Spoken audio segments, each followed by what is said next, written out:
Karate School, a podcast designed to help you start or grow your karate school. We aim to provide lots of great information on the business of karate, preserving your art, as well as fun industry news and interviews. My name is Colton Woodard, and I'll be your host. I'm a 7th Dan in Shito-ryu and Vice President of the National Karate Kabuto Federation. I host a wealth of Shito-ryu and Ryukyu Kabuto lessons and content at nkkf.org. We're constantly adding new members around the globe and welcome you to join us as well. My father, Bill Woodard, ran a karate dojo for over 35 years, and I'll be using insights from this business model to periodically talk about throughout the podcast.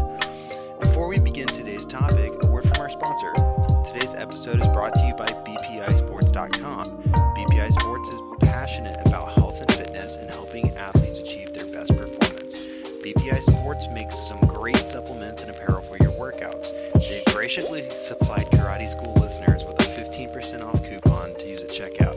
Just enter GET15 after following the link in the podcast show notes to activate it. In this episode, we'll talk about opening or running karate school and the balances any owner should aim for.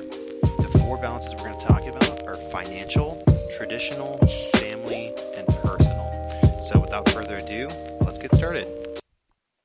Okay, first balance we're going to talk about in today's episode is financial.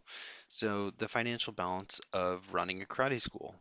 Things that you want to aim for when you're running karate school is definitely to keep the doors open, making sure that you're taken care of, making sure that your family's taken care of financially and that you can afford nice things. Now, I have not really ever seen a sensei pull up to a karate tournament in a Corvette or a Lamborghini. So if you're looking to make a lot of money, doing it in a one location karate school probably isn't going to do that for you. And I think most people are opening a karate school not to become a millionaire, but to kind of have an enjoyable, an enjoyable job. And I know, like I said, for my dad and me growing up in a dojo, yeah, we did pretty well. We had everything that we needed and we were happy. And I think for the most part, running a dojo is kind of like, you only work a certain amount of hours each day, and if you love doing karate, it's the job for you. We had different kinds of programs, so we'd have the after school program, so like 2 o'clock to 5 o'clock, you have a couple um, possibilities of running some kids after school karate classes, and then a little break for dinner, and then that 6 o'clock till 8 o'clock, another 2 hours, you have adult classes. So you're looking at about 5 hours of work a day, 5 days a week. So for 25 hours a week, you're not really, if you've done some other jobs before, the money that you do make from karate and the hours that you work can be good. And it is kind of physically taxing on your body sometimes, but if you're in good shape, you enjoy doing karate, you enjoy teaching, then opening karate school is for you. And that's what we're here to talk about on this podcast. Thank you so much for joining us. So, financial. Um, there's a couple different business models that people use when opening karate school. Are you going to basically do what a franchise does, where you can make it replicable, or are you the sole reason the dojo exists and without you it would fail? And in my dad's case, when he ran his dojo, if he wasn't there, it kind of fell apart. Now, he did have black belts and other instructors that could come in and teach the classes when he was sick or hurt, and it did pretty well. So there is that business model as well. Or you can hire employees and run it like a boxing gym, where you really don't have to come in. It doesn't matter who's teaching. You have a calendar and you kind of block off time slots. Hey, Thursday night Enrique's teaching class, or Friday at 6 o'clock we have Julio teaching class. So there's different ways that you can run your karate school, and they're all good. So it definitely up to you how you wanna run it. Let's talk financial. When my dad was first starting off back in the 80s, he was charging like $35 a month for karate, and because of that, he had hundreds of students, right? It was very affordable, so you had a lot of students. So you have, low fees and high enrollment, which is a lot of work. I mean, imagine trying to spend 1 minute per student when you have 100 people in your class.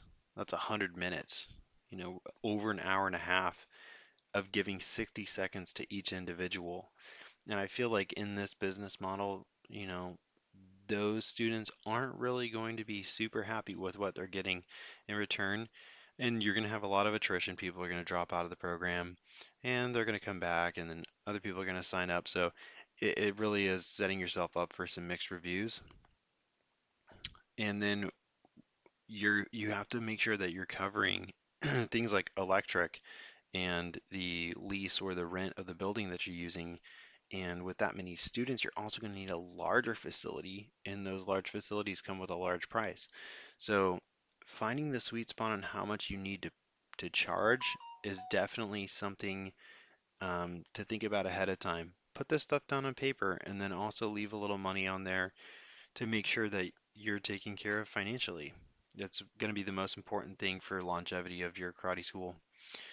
So, I think that if people really want to do something and you can add the value of your lessons and like what you have, um, taught, you're going to do really well.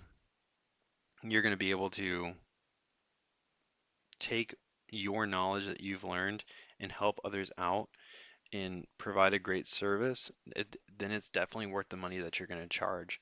So in my case, if I was going to open a karate school today, I would figure out what what is the rent of the building that I need, right? What's the max capacity of that building? If it's a 2,000 square foot building and I can have 30 students, this is all hypothetical, we'll just run through some quick math, and I can have 30 students in my classes, then that's my max. I can only have 30 students. We're charging monthly, right?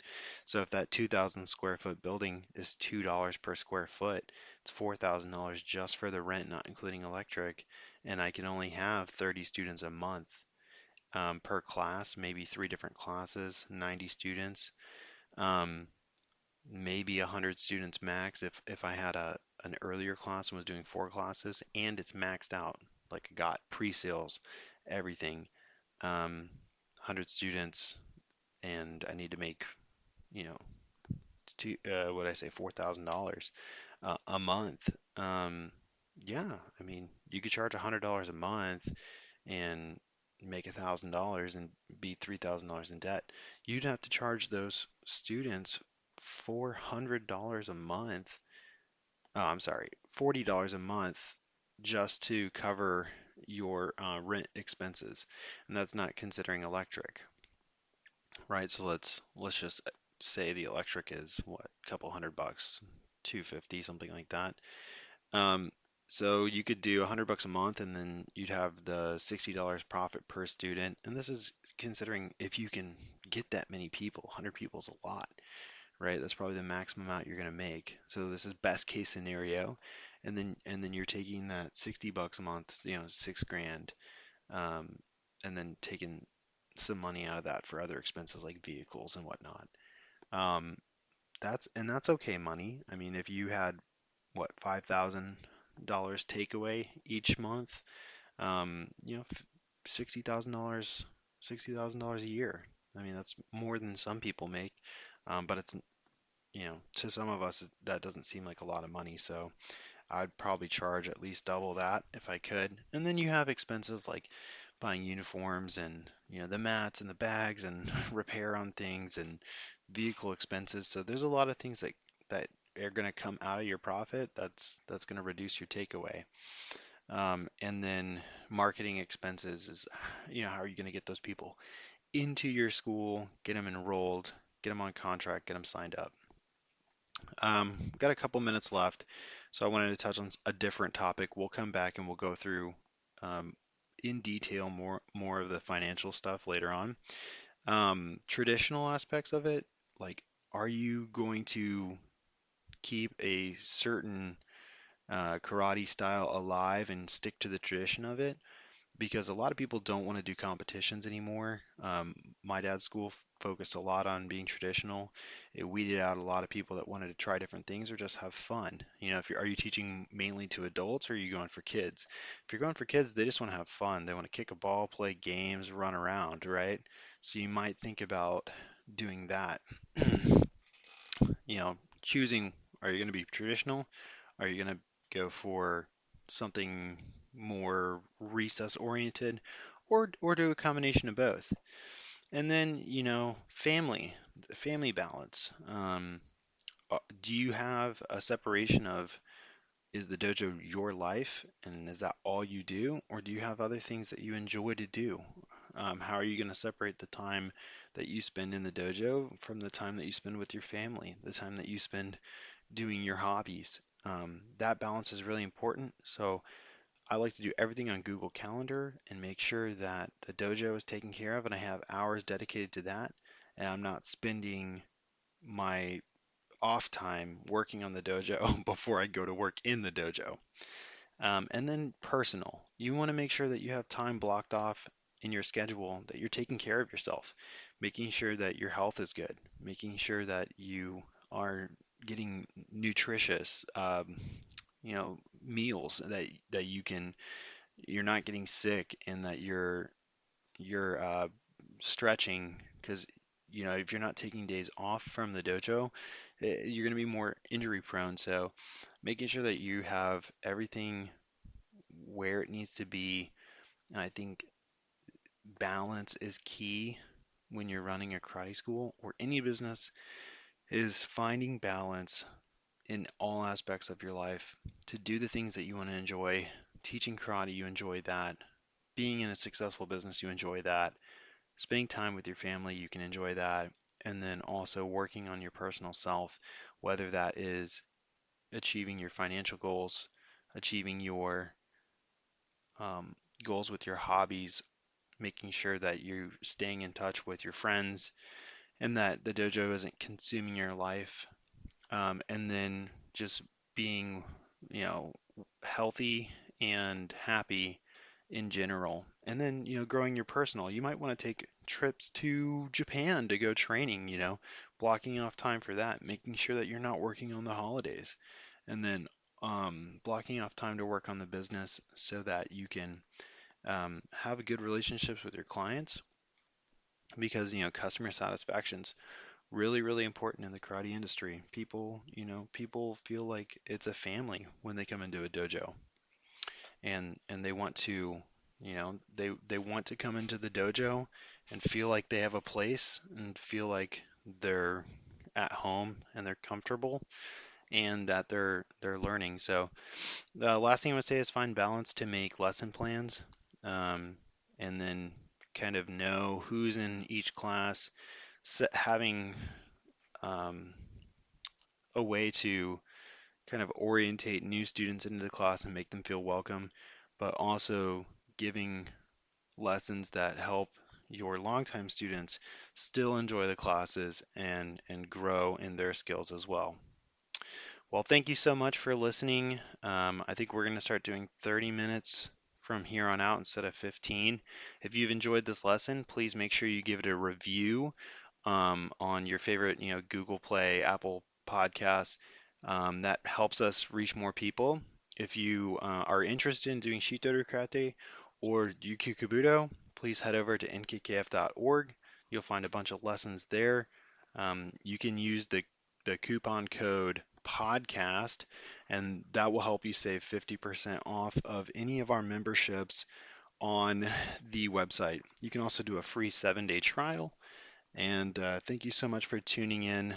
This has been Colton Woodard, your host of Karate School.